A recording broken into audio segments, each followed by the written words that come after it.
नमस्कार विद्यार्थी मित्रांनो, लेट्स कॉन्कर मॅथ्स या यूट्यूब चॅनलवरती तुमचे मनापासून स्वागत. आज आपण इयत्ता 9वी विषय गणित भाग 1 यातील वेन आकृती आणि पुढचा भाग आपण अभ्यासणार आहोत. घेऊया पहिलं उदाहरण. ए बरोबर 1 2 3 4 5.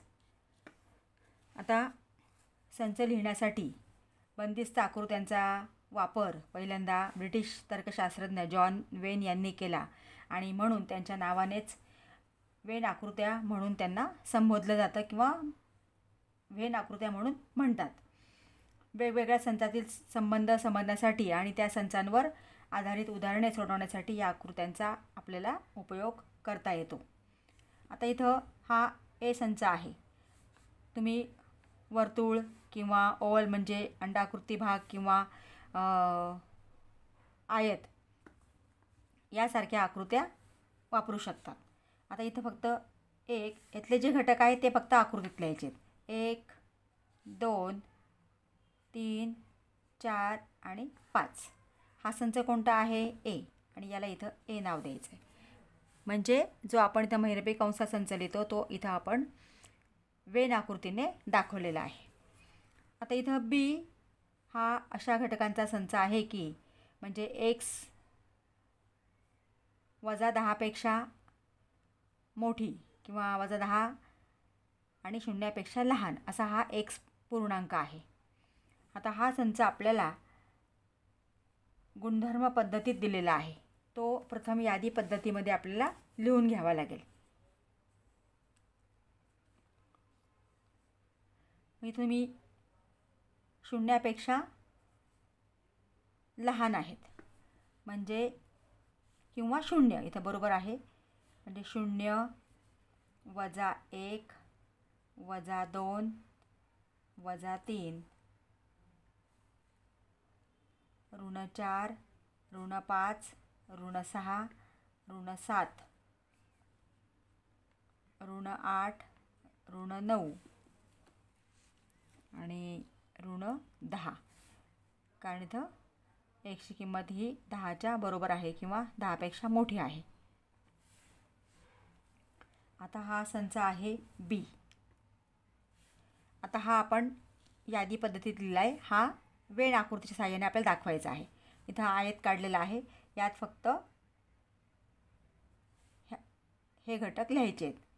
0 वजा 1 वजा 2 वजा 3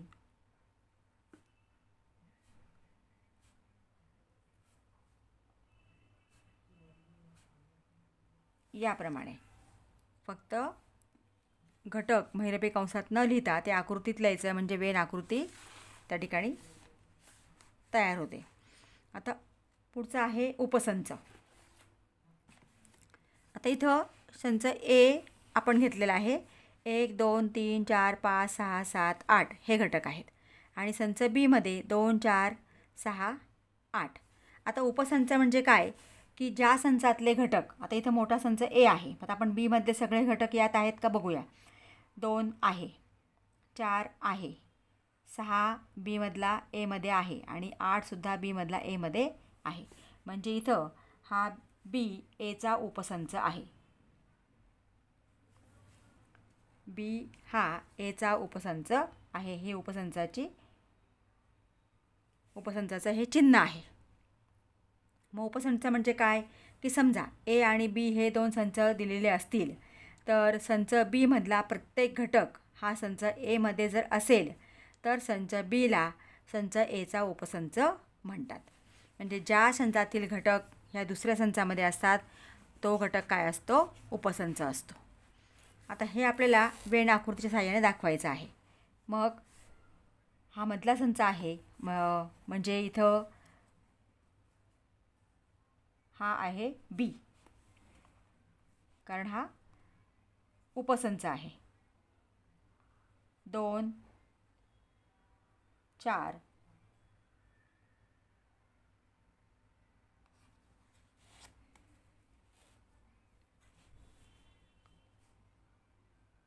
2 4 6 8 2 4 6 8 आणि आता यातले हे जे आहेत हे उरलेले आपल्याला आजूबाजूला इथे लिहावे लागतील. म्हणजे हा संच आहे ए. आता इथं 1 2 आहे इथं, तो पुन्हा लिहायची गरज नाही. नंतर 3 4 आहे, 5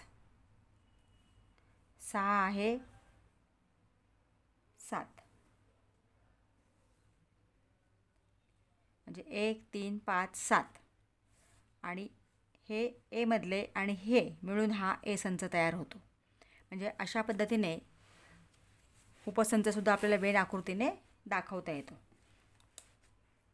आता पुढचं गणित आहे दुसरं गणित. पी हा अशा एक्स घटकांचा संच आहे की एक्स हे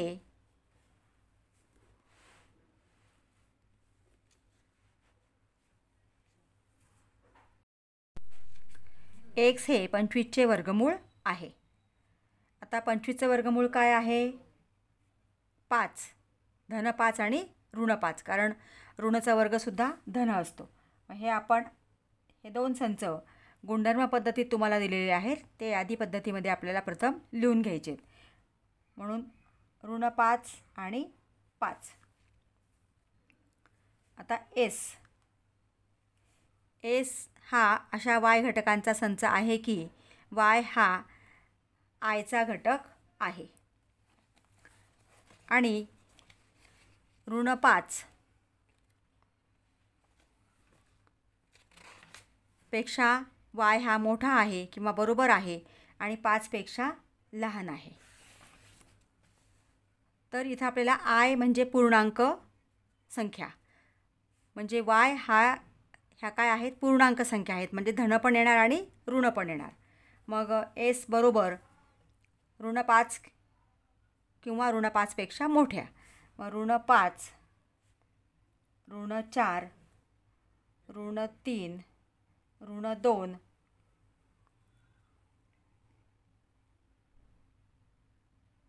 ऋण 1, 0 आणि 5 पेक्षा लहान किंवा 5च्या बरोबर आहे, म्हणजे 1 2 3 4 आणि 5.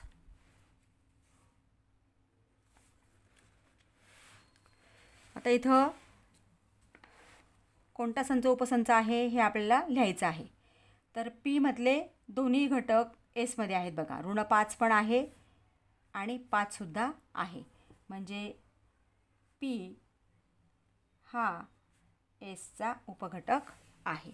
अशा पद्धतीने उपसंच आहे. पी हा एसचा उपसंच आहे, म्हणजे उपसंच आपल्याला ओळखायचा असतो. आता इथं प्रत्येक संच स्वतःचा उपसंच असतो. आता बघा, ए जर आपण संच घेतला तर 1 2 3 4, तर हा ए मधले एचेच घटक आहेत, म्हणून हा प्रत्येक संच हा स्वतःचा उपसंच असतो. रिक्त संच हा प्रत्येक संचाचा उपसंच असतो. आता समजा इथं आपण ए घेतलेला आहे आणि रिक्त संच म्हणजे काय की ज्याच्यामध्ये एकही घटक नाही असा संच. तर हा रिक्त संच कोणत्याही संचाचा घटक असतो, म्हणजे रिक्त संच हा प्रत्येक संचाचा उपसंच असतो, कारण त्याच्यामध्ये एकही घटक नसतो. म्हणून हा रिक्त संच हा एचा उपघटक आहे, उपसंच आहे.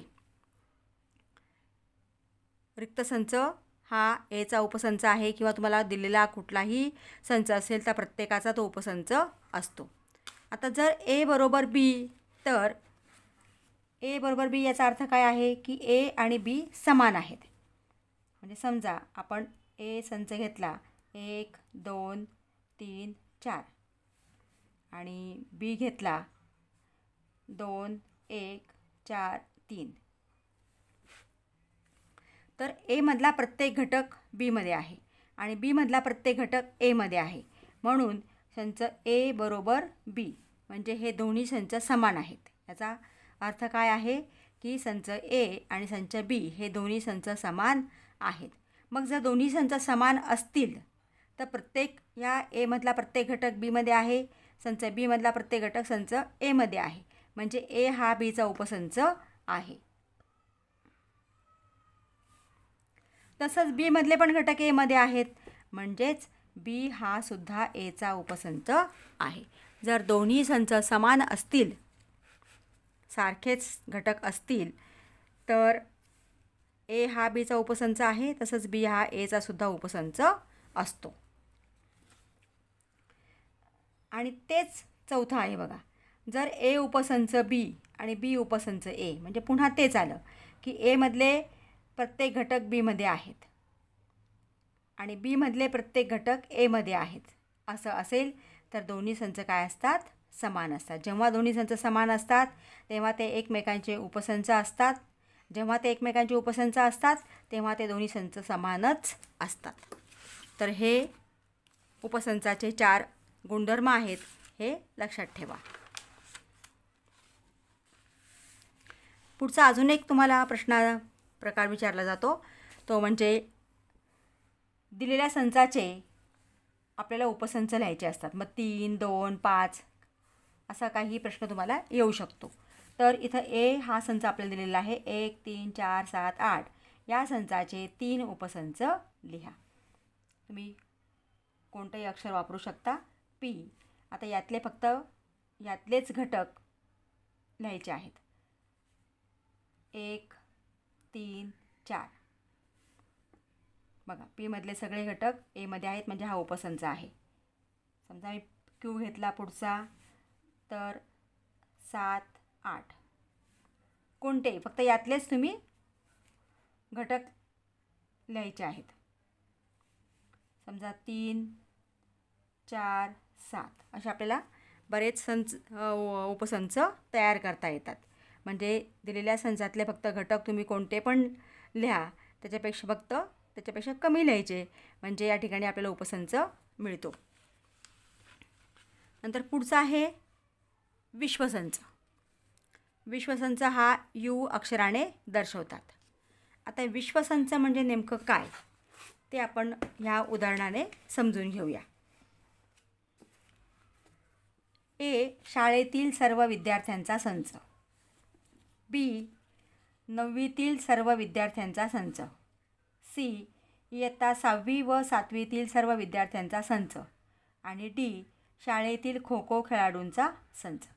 आता कोणाचा उपसंच आहे हे जर आपल्याला लिहायचं असेल तर बघा, हा ए शाळेतील सर्व विद्यार्थ्यांचा संच आहे, म्हणजे त्याच्यामध्ये 9वीचे विद्यार्थी येणारच आहे, म्हणजे बी हा एचा उपसंच आहे.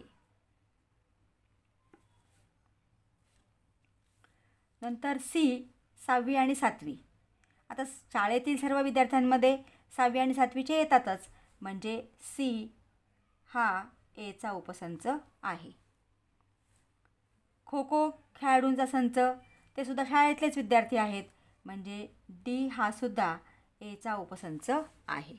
म्हणजे इथं प्रत्येक संच हा एचा उपसंच आहे, म्हणजे सर्वांना सामावून घेणारा जो संच आहे किंवा सर्वात मोठा जो संच आहे तो आहे ए, आणि म्हणून ए हा या उदाहरणामध्ये विश्वसंच आहे.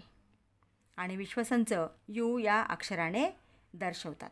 म्हणजे सर्वात मोठा जो संच असतो, जो सगळ्या इतर संचांना सामावून घेतो किंवा इतर संचातील प्रत्येक घटक हा त्या संचामध्ये असतात, त्यांना म्हणतात विश्वसंच. पुढचा आहे पूरक संच. आता पूरक संचासाठी तुम्हाला विश्वसंच हा दिलेला असतो. इथे यू आपल्याला हा विश्वसंच दिलेला आहे. 1, 2, 3, 4, 5, 6, 7, 8, 9 आणि 10. आणि ए दिला आहे 2, 4, 6, 8, 10. तर पूरक संच म्हणजे काय की समजा यू हा विश्वसंच आहे आणि आता एमधले जे घटक आहेत बघा, 2 इथं आहे, 4 यूमध्ये आहे, 6 आहे, 8 आहे, 10 आहे, म्हणजे या ठिकाणी ए हा यूचा उपसंच आहे. मग जर हा ए हा यूचा उपसंच असेल तर एमध्ये असलेल्या परंतु म्हणजे यूमध्ये असलेल्या परंतु एमध्ये नसलेल्या अशा घटकांचा जो संच असतो त्याला म्हणतात पूरक संच. म्हणजे आता बघा, एमध्ये इथं जे दिलेत 2, 4, 6, 8, 10 ते सोडून कोणते कोणते दिलेत बघा. 2, 4, 6, 8 आणि 10 हे एमधले घटक आहेत. मग हे जे एमध्ये जे घटक आहेत ते सोडून उरलेले जे विश्वसंचातले घटक आहेत त्यांना म्हणायचं पूरक संच. म्हणजे तो दिलेल्या संचाचा पूरक संच असतो. आता त्याच्यामध्ये कुठले आले बघा राहिलेले शिल्लक 1, 3, 5, 7, 9. 1, 3, 5, 7 आणि 9. हा झाला पूरक संच आणि तो इथं डॅशने दर्शवला जातो. म्हणजे एचा पूरक संच हा ए डॅश आहे. आता इथं आपल्याला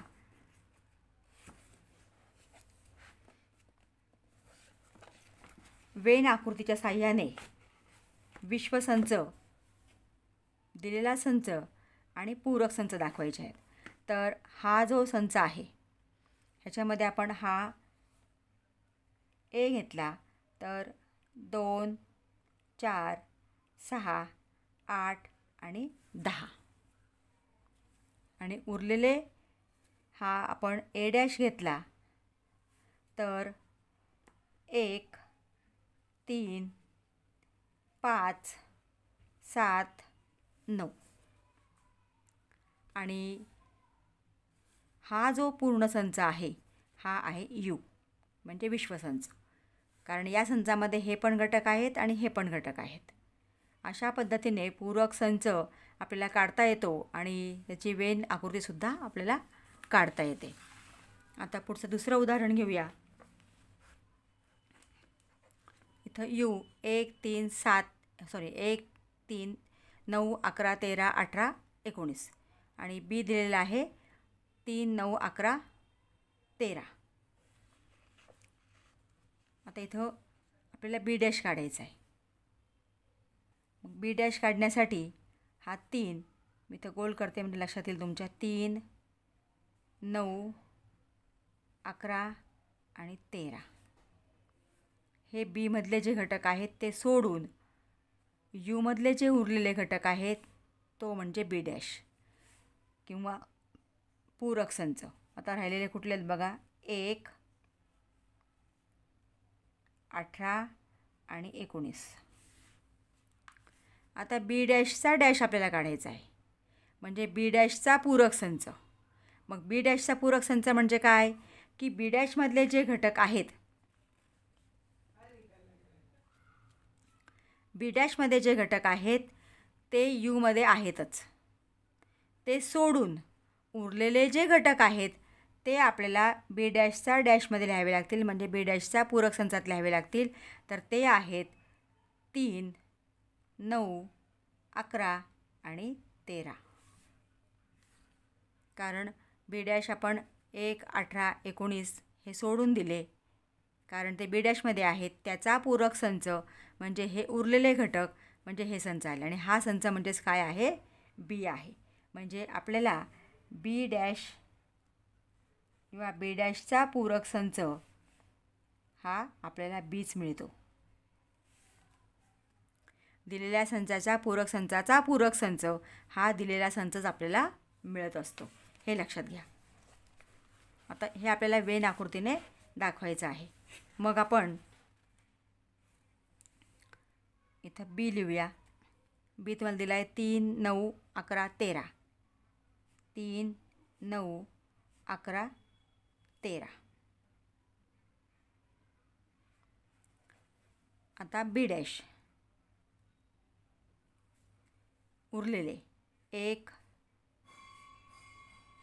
18 आणि 19 आणि हा पूर्ण जो आहे हा आहे यू.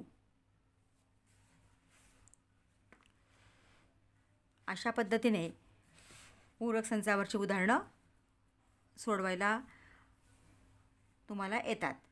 तर विद्यार्थी मित्रांनो, तुम्ही अजूनही चॅनलला नवीन असाल चॅनलला सबस्क्राईब केलं नसेल तर प्लीज चॅनलला सबस्क्राईब करा, बेल आयकॉन प्रेस करा, म्हणजे पुढच्या अभ्यासक्रमावरती व्हिडिओ मी लवकरच अपलोड करणार आहे त्याचं नोटिफिकेशन तुम्हाला मिळेल. व्हिडिओ आवडला असेल तर लाईक करा आणि आपल्या मित्रांना शेअर करा की जेणेकरून त्यांचाही अभ्यास होईल. थँक्यू.